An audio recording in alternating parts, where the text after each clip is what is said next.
بہت زیادہ رہا ہے. پہلے کرکٹ کی وجہ سے اوورسیز پاکستانیز کو میں بہتر جانتا تھا، کیونکہ جدھر میں میچ کھیلتا تھا ہمارے پاکستانی آتے تھے، ضرور اپنی ٹیم کو بیک کرتے تھے.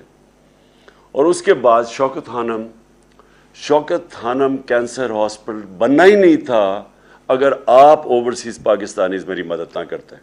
اور اس کے لیے مجھے پھر جدھر بھی پاکستانی کمیونٹیز تھی ان سے میرا انٹریکشن ہوا. تو جب یہ وار آن ٹیرر ہوئی، پہلے تو پاکستان کا نہ لینا نہ دینا 9/11 سے، ہمیں اس کے اندر دھمکی کے اوپر وہ ورڈ جنرل مشرف نے اپنی کتاب میں لکھا ہے کہ اس نے ان کا آرمیٹریج، ان کا کوئی جو بھی تھا، اس نے دھمکی دی کہ we will bomb you into stone age. Pressure نہیں لے سکا، ایک دھمکی میں ملک کو شامل کروا دیا اس جنگ میں. اور پھر ہم گرتے ہی گئے، ڈیمانڈز ان کی بڑھتی گئیں. پہلے تو کہا تھا لوجسٹکل سپورٹ دینی ہے، پھر ہم نے پوری اپنی ان کے کہنے پہ فوج بھجوا دی قبائلی علاقے میں. اور اس کے بعد جو پھر پاکستان میں ہوا، آپ یاد رکھیں قبائلی علاقے سے ساری افغان جہاد لڑی گئی تھی. جب ہم نے ان کی پہلے مدد کی تھی سوویت یونین اگینسٹ، تو ساری جہاد قبائلی علاقے سے لڑی گئی تھی. تو قبائلی علاقے کے لوگوں کو ہم نے کہا تھا کہ جہاد بہت اچھی چیز ہے. جب ایک ہمارے ہمسائے ملک میں فورن آکوپیشن ہوئی تو اس کے خلاف لڑنا جہاد ہے. اب جب امریکن وہاں پہنچ گئے تو اب ہم انہی لوگوں کو کہہ رہے ہیں کہ ان کے خلاف جہاد تھی، سوویٹس کے خلاف اب دہشت گردی ہے. اس کا نتیجہ کیا ہوا؟ کیا وہ روبوٹس تو نہیں تھے؟ ان کو ہم نے پہلے جہاد کے لیے تیار کیا، اور اب ہم کہہ رہے ہیں کہ یہ ٹیررزم ہے، وہ ہمارے خلاف ہو گئے. اور پاکستان نے سب سے بھاری قیمت ادا کی امریکہ کی وار آن ٹیرر میں شرکت کرنے کی. باقی نیٹو الائز بھی تھے، کسی کوئی یعنی سارے نیٹو الائز اور امریکنز جتنے فوجی اس کے اندر مارے گئے وار آن ٹیرر میں افغانستان اور افغانستان میں، ان ساروں کو سب کو اکٹھا بھی کر لو تو اسے 3 گنا زیادہ پاکستانی فوجی مارے گئے، ہمارے فوجی شہید ہوئے، اور 80,000 پاکستانی جانیں گئیں، ملک تباہ ہو گیا. تو میرا سارا کنٹینشن یہ تھی کہ ہماری فورن پالیسی ہونی چاہیے پاکستانیوں کے لیے، ہماری بہتری کے لیے. ہمیں اپنے ملک کو قربان نہیں کرنا چاہیے کسی اور کی فورن پالیسی آبجیکٹیوز کے لیے. یہاں پرابلم شروع ہو گیا. تو پھر چائنا کے اوپر بھی ہم چاہتے، ہمارا نیبر ہے، ہمارے اچھے تعلقات ہیں، ہم چاہتے تھے کہ آگے رائزنگ پاور ہے، ہمارا انٹرسٹ ہے کہ ہمارے ان سے اچھے تعلقات ہوں. ادھر بھی پرابلم آیا. اور پھر روس میں جب انویٹیشن ملا تو اب ہم کیوں چاہ رہے تھے، ہمارا تو بڑی پہلے سے کوشش ہو رہی تھی کہ رشیا ہمارے ساتھ تعلقات اچھے ہو، کیونکہ کولڈ وار کے بعد ہمارے، اور جو ہم نے امریکہ کا ساتھ دیا سوویٹس کے اگینسٹ افغانستان میں، تو ہمارے تعلقات کبھی بھی ٹھیک نہیں تھے. تو یہ پہلی دفعہ ہم نے کوشش کی، کیونکہ ہمیں بڑا فائدہ ہے خاص طور پہ گیس کا آگے، اور ہماری پہلے سے حکومتیں یہ گیس پائپ لائن کی بات کر رہی تھیں، اور یہاں گیس ختم ہوتی جا رہی ہے. اور دوسرا پھر ہم نے گندم امپورٹ کرنی تھی ان سے، اور وہاں ہم نے ان سے طے کیا کہ تیل 30% کم قیمت پہ ہمیں تیل مل رہا تھا. تو ہم نے ان سے نیگوشیٹ کرنا تھا اپنے لوگوں کی بہتری کے لیے. ہندوستان نے نیگوشیٹ کیا اور سستا تیل منگوا رہا ہے روس سے، جبکہ ہندوستان کی اسٹریٹجک الائنس ہے امریکہ کے ساتھ. تو اس کے اوپر وہ ناراض ہو گئے. اور پھر جب بیسز کی بات آئی کہ جی افغانستان آپ جب ایویکویٹ کیا تو ہم آگے جو بیسز ہوں، ہم یہاں سے اگر کوئی ٹیررزم افغانستان میں تو کنڈکٹ کیا جائے، بالکل ان ایکسیپٹیبل ہے. ہم پہلے 80,000 لوگ مروا بیٹھے، کسی نے اپریشیٹ نہیں کیا، بلکہ افغانستان کو کئی ان کے پولیٹیشنز نے بلیم کیا کہ پاکستان کی وجہ سے ہم افغانستان میں کامیاب نہیں ہوئے. یعنی اتنا بڑا جھوٹ کہ ہماری وجہ سے کامیاب نہیں ہوئے. تو پہلے ہمیں بلیم بھی کیا، ہمارا اپریشیٹ بھی نہیں کیا، ہمارے ملک کی بھی تباہی ہو گئی، قبائلی علاقہ اجڑ گیا. اور اب کہہ رہے ہیں کہ پھر سے ہمیں بیسس، تو میں نے تو کبھی نہیں ماننا تھا. ادھر سے پرابلم شروع ہے. اور اس کے بعد وہاں سے یہ سازش تیار ہوئی. یہاں مل گئے ہمارے میر جعفر اور میر صادق. انہوں نے پوری طرح ان کے ساتھ یہ گیم پلان بن گیا. یہ مجھے اس کا انڈیکیشن ہو گئی تھی پچھلی جولائی کے اندر، جولائی اگست میں سمجھ گیا تھا کہ کچھ ہو رہا ہے. اور پھر یہ یہاں سے ان کے ساتھ مل کے یہاں پھر ان کے ساتھ یہ جو ہمارے پولیٹیکل یہ جو 30 سال سے اس ملک کے اوپر بیٹھے ہوئے تھے چوری کرتے ہوئے، جن کے اوپر کرپشن کیسز تھے، جو عدالتوں میں ڈریگ کیے گئے، اور یہ بھی منصوبے کے تحت ان کو کنوکٹ نہیں کیا گیا. یہاں بھی طاقتور فورسز بیٹھی ہوئی تھی جو کہ ان کو کنوکٹ نہیں ہونے دے رہے تھے، کیونکہ ان کے پاس ان کو تو اوپن اینڈ شٹ کیسز ہے، اور 95% کیسز ہمارے سے پہلے کے بنائے ہوئے ہیں ان کے اوپر. تو ان کے یہ یہاں مل کے ہمیں پتہ کیسے چلا، امریکن ایمبیسی میں ان کی فریکوینسی بڑھ گئی ان سے ملنے اپوزیشن پولیٹیشین سے، ہمیں وہ ساری انڈیکیشن تھی. اور پھر جو ہمارے 4-5 جو تھے بیک بینچر جو خوش نہیں تھے ہماری پارٹی سے، ان کو امریکن ایمبیسی بلا کے میٹنگز کرنی شروع کر دی. اب دیکھیں ایمبیسیز کا کام تو فورن پالیسی ہوتا ہے، ان کا کیا کام ہے کہ ہمارے ڈسیڈنٹس جو کہ خوش نہیں ہیں ان سے میٹنگ شروع کر دی. اور انہوں نے جب یہ پھر یہاں جب نو کانفیڈنس ہوا تو سب سے پہلے ان لوگوں نے جا کے لوگوں کو، ہمارے لوگوں کو خریدا اور توڑا، اور یہ گو بٹوین بنے جنہوں نے امریکن ایمبیسیز میں جا کے میٹنگز کی ان کے ساتھ. تو اس کے بعد کیا ہوا، 7 مارچ کو ہمارے ایمبیسڈر کو بلاتے ہیں، اس کو ایک ڈونلڈ لو، ایک انڈر سیکرٹری آف اسٹیٹ، وہ جا کے دھمکی دیتا ہے. اور میں یہ آپ صرف کہنا چاہتا ہوں کہ کتنی بڑی توہین ہے 22 کروڑ لوگوں کی، کہ امریکن آفیشل جا کے ہمارے ایمبیسڈر کو کہتا ہے کہ اگر تم نے عمران خان کو اس میں کامیاب ہونے دیا، یہ جو نو کانفیڈنس موشن ہے، اگر یہ کامیاب ہوگی اور اگر یہ کامیاب ہوگی اور عمران خان ہٹ گیا تو پاکستان کو معافی دے دی جائے گی. کس چیز کی معافی ابھی نہیں پتا، کیا ہم نے جرم کیا ہے اس کا نہیں پتا، لیکن معافی دے دی جائے گی. لیکن اگر عمران خان بچ گیا تو پاکستان کے لیے کانسیکوینسز ہوں گے. ڈائریکٹ نام لے کے ہمارے ایمبیسڈر کو کہہ رہا ہے. اور یہ سوچ لیں کہ میں وہ فورن آفس میں ہے، میں ہوں پرائم منسٹر، تو یہ کس کو دھمکی دے رہا تھا وہ. اور اگلے دن جس کو بھی دھمکی دی، اگلے دن نو کانفیڈنس موشن ٹیبل ہو جاتی ہے پارلیمنٹ میں. اور اس کے بعد یہ سارے ہمارے لوگ بھی یہ جو لوٹے ہیں یہ جا کے بکنا شروع ہو جاتے ہیں سندھ ہاؤس میں، اور ہمارے الائز بھی ایک دم پیچھے ہٹ جاتے. تو پوری سازش کی گئی اور اس سازش کو کامیاب کروایا گیا. یہاں سے ہمارے میر جعفر اور میر صادق ملے ہوئے تھے اس سازش میں. اور اس کے بعد گورنمنٹ جب گری، اور وہ سب کو پتہ ہے اس کے بعد کیا ہوا، 12 بجے عدالتیں کھلیں اور وہ جو سارا ہاتھ باندھ کے ہمیں بالکل آئسولیٹ کر کے تو یہ گورنمنٹ ہٹائی گئی.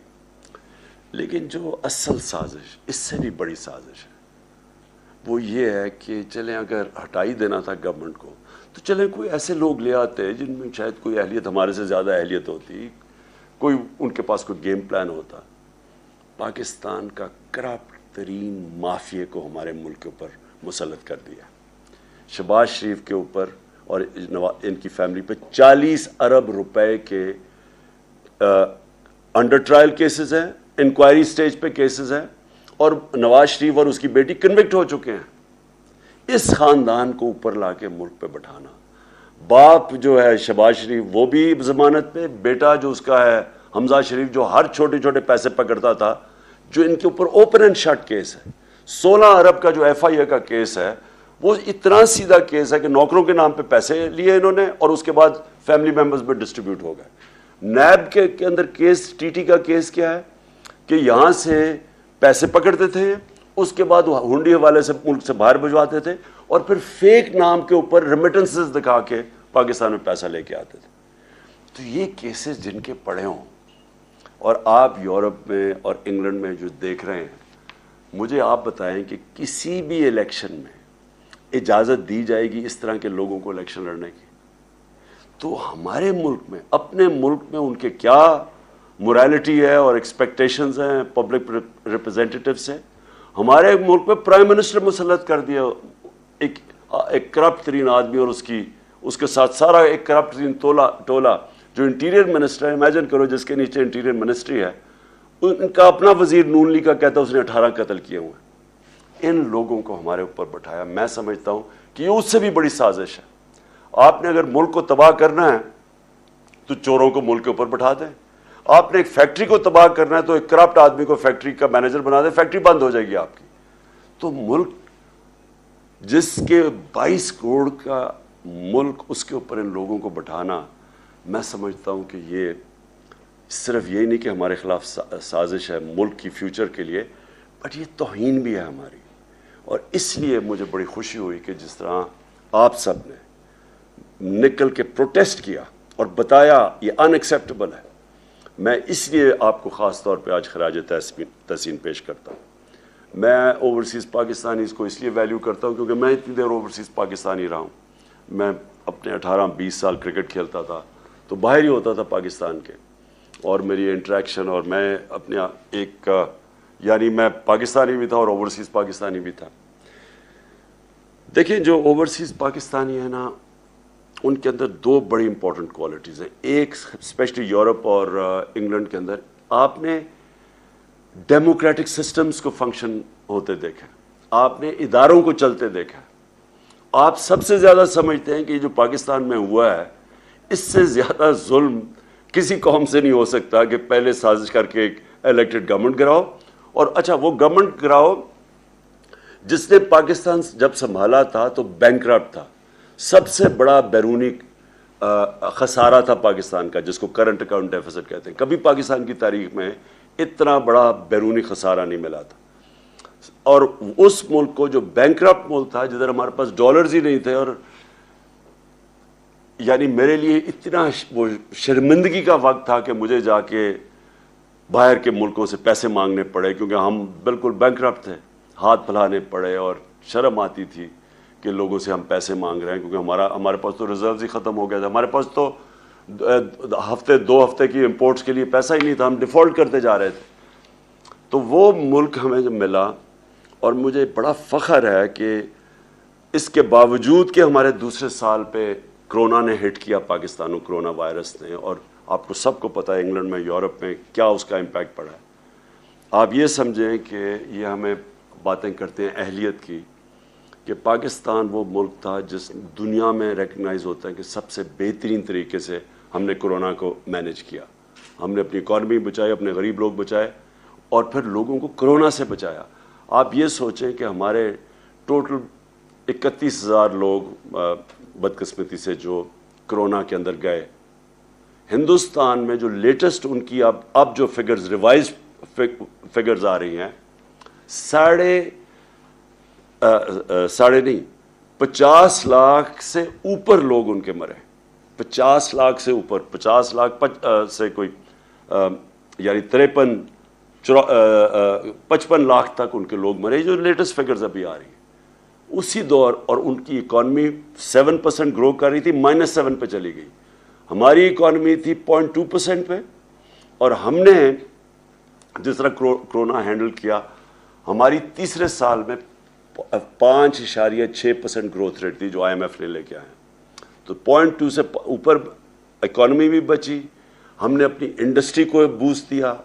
ہماری ریکارڈ ایکسپورٹس تھی، ہماری ریکارڈ ریمیٹنسز آپ کی وجہ سے، کیونکہ ہم نے کوشش پوری کی کہ اوورسیز پاکستانیوں کو انکریج کریں کہ بینکنگ چینل سے.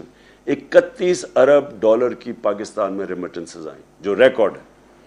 ہمارا جو ڈیجیٹل روشن ڈیجیٹل پاکستان تھا، اس سے آپ نے اس کے ذریعے اٹریکٹ کیا ہم نے پیسے. ہماری ٹیکس کلیکشن پاکستان کی تاریخ کی ریکارڈ تھی. ہماری جو 5 فصلیں تھیں، اور خاص طور پر جو 4 بڑی فصلیں، اس میں پاکستان کی تاریخ میں ریکارڈ پروڈکشن ہوئی، سب سے زیادہ پیداوار ہوئی، کیونکہ ہم نے کسانوں کی مدد کی، ان کو ٹھیک ٹائم میں پیسے دیے، ان کو صحیح قیمت لگائی اپنی فصلوں کی. کبھی اتنا پیسہ ہمارے کسانوں کے پاس نہیں کیا جو 60% پاکستان ہے. اور ہماری جو جو کارپوریٹ پروفٹس تھے وہ ریکارڈ ہوئے. یعنی ملک کو تب انہوں نے ہماری گورنمنٹ گرائی جب اصل میں ملک سارا IMF کہہ رہا ہے سسٹینیبل گروتھ کے اوپر چلا گیا تھا. یہ بھی سازش تھی. ان کو خطرہ تھا کہ اگر اور جس طرح ہمارے سارے پلانز آگے جا رہے تھے، فیوچر لانگ ٹرم پلاننگ، ان کو ڈر یہ تھا کہ اب اس کے بعد سارے مشکل وقت سے تو ہم نکل چکے تھے، تب انہوں نے گورنمنٹ گرائی. اب میں آپ کو جو سازش کا بریف طریقہ بتاؤں کہ یہ جب باہر سے سازش کرتے ہیں، یہ کرتے کیا ہے. جو پرائم منسٹر مصدق تھے 1950 کی دہائی میں، 54 میں جب تھے وہ ایران میں، تو اب تو CIA کے پیپرز ڈی کلاسیفائی ہو گئے نا، تو آپ وہ پورا پڑھ لیں کہ اس کو کیسے گرایا گیا تھا. MI5 نے اور MI6 نے اور CIA نے.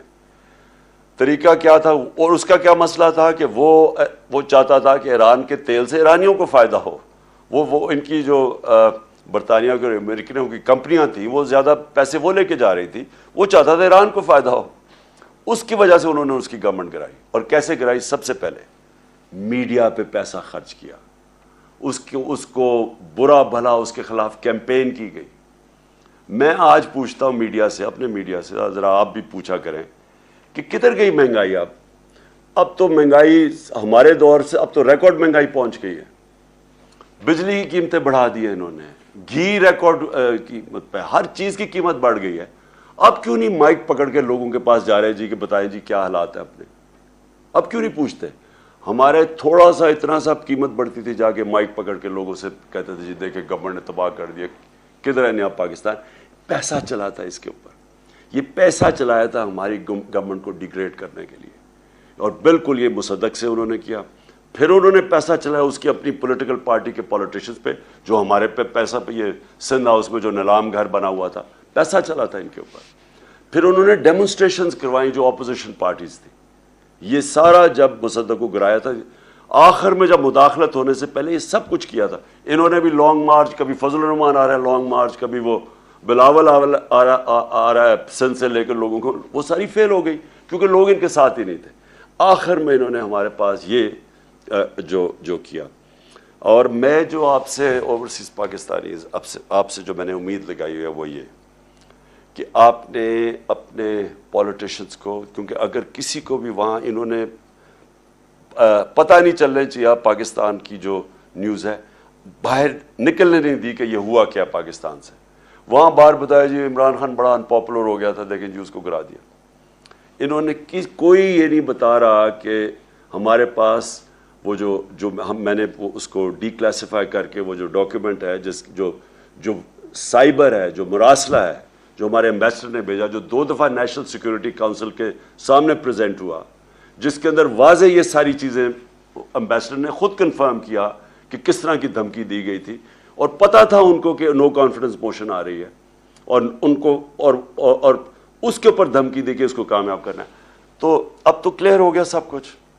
اب تو ان کو بھی ماننا پڑا کہ جناب وہ سارا کچھ اوتھینٹک ہے. لیکن باہر نہیں پتا, آپ کے یورپ میں نہیں پتا, انگلینڈ میں نہیں پتا, انہوں نے سپریس کیا ہوا ہے. وہ بھی ان کی بھی میڈیا ان کی اسٹیٹ پالیسیز کے ساتھ رہتی ہیں اور انہوں نے کہا ہوگا کہ یہ بھی ہمارے نیشنل انٹرسٹ میں.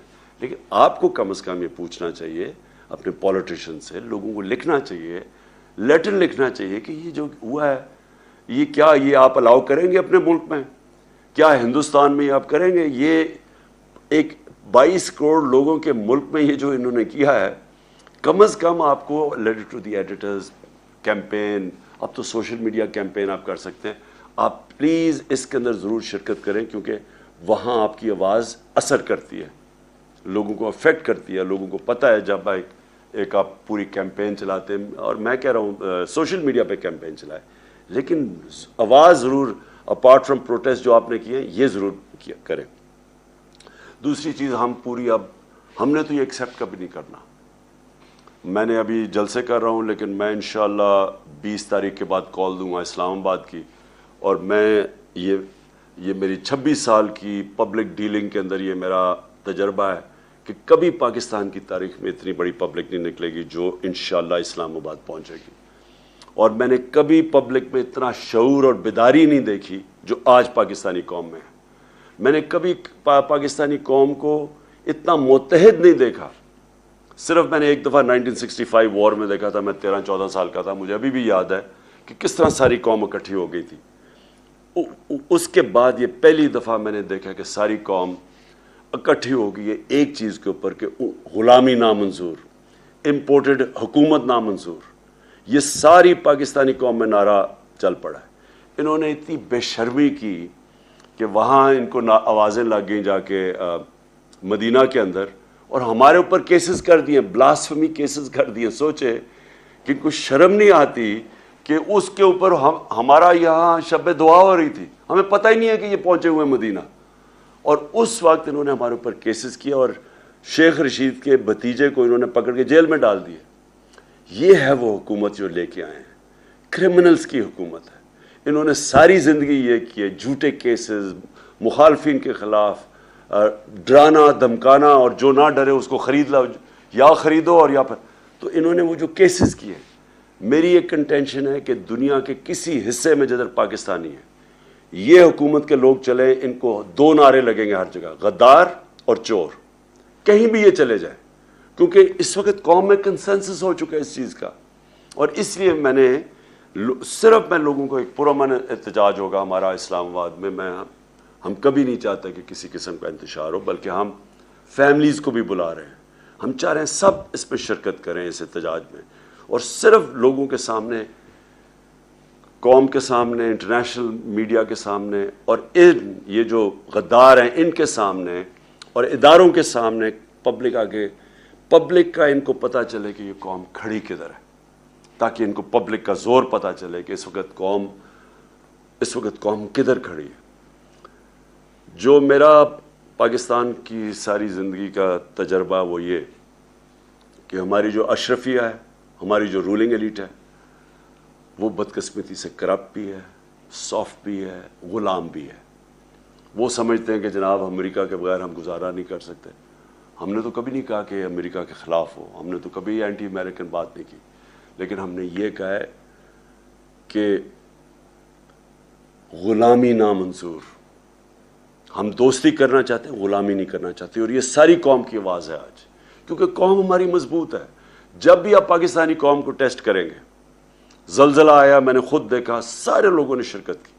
جب سیلاب آیا تھا, وہ اتنا بڑا پاکستان میں تباہی مچی تھی اس کی, ہر پاکستانی نے مدد کی تھی, باہر بیٹھے اندر بیٹھے.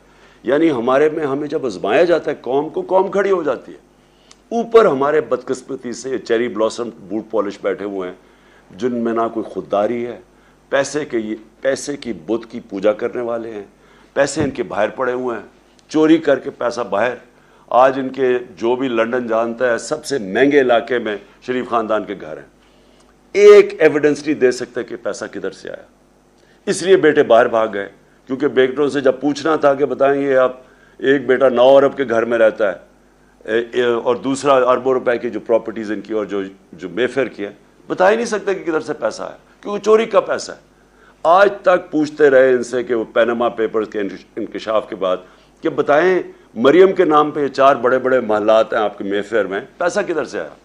ایک پیپر نہیں یہ بتا سکے پیسہ کدھر سے آیا, نہ یہ بتا سکتے ہیں کیونکہ چوری کا پیسہ ہے.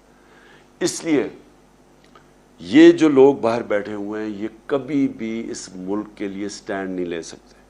ان کو پتہ ہے کہ کبھی بھی منی لانڈرنگ پہ ان کو پکڑ سکتے ہیں. جس طرح روس کے جو اولیگارکس ہیں, جو بڑے بزنس مین ہیں, ان کو آپ مغرب کے اندر ان کی پراپرٹی ضبط کر رہے ہیں, ان کو پکڑ رہے ہیں, اسی طرح جب بھی وہ چاہے ان چوروں کو پکڑ سکتے ہیں. اس لیے کنٹرولبل ہے, یہ کبھی ملک کے لیے سٹینڈ نہیں لیں گے. اور اس لیے بھی یہ موومنٹ کا کامیاب ہونا بہت ضروری ہے. تو میں آخر میں آپ سب کو جو پیغام دینا چاہتا ہوں وہ یہ کہ آپ نے اسی طرح مظاہرے کرنے ہیں. آپ نے جو آپ کے علاقوں میں پبلک ریپریزنٹیٹیوز ہیں, ان کو آپ نے ضرور خط لکھنا ہے, پٹیشن کرنی ہے, سوشل میڈیا کیمپین کرنی ہے. اور پھر آپ نے جو ہمارا وہ ہے, جو ہمارا اکاؤنٹ ہے نامنظور.com, جو ہماری ویب سائٹ آئی, اس کے اوپر آپ نے سب نے اس میں کنٹریبیوٹ کرنا ہے, کیونکہ ہم آپ پوری کیمپین چلائیں گے اپنی سارے پاکستان میں. اور اس کیمپین کے لیے ہمیں اوورسیز پاکستانیز کی بڑی ہیلپ چاہیے ہوتی ہے, کیونکہ آپ کی کنٹریبیوشن, تھوڑی سی کنٹریبیوشن یہاں ہمیں بڑا فائدہ پہنچاتی ہے. اس میں ضرور آپ نے کنٹریبیوٹ کرنا ہے. اور انشاءاللہ وقت یہ ثابت کرے گا کہ یہ جو پاکستان میں ایک ڈیفائننگ مومنٹ ہے, اور یہ وہ ایک لمحہ ہے پاکستان میں جب یہ قوم بالکل آزاد ہو جائے گی اس طرح کے چوروں سے, ڈاکوؤں سے, غداروں سے. اور یہ پھر جو میں خواب دیکھتا تھا نیا پاکستان کا, انشاءاللہ اس خواب کی طرف ہم نکل جائیں گے. پاکستان زندہ باد.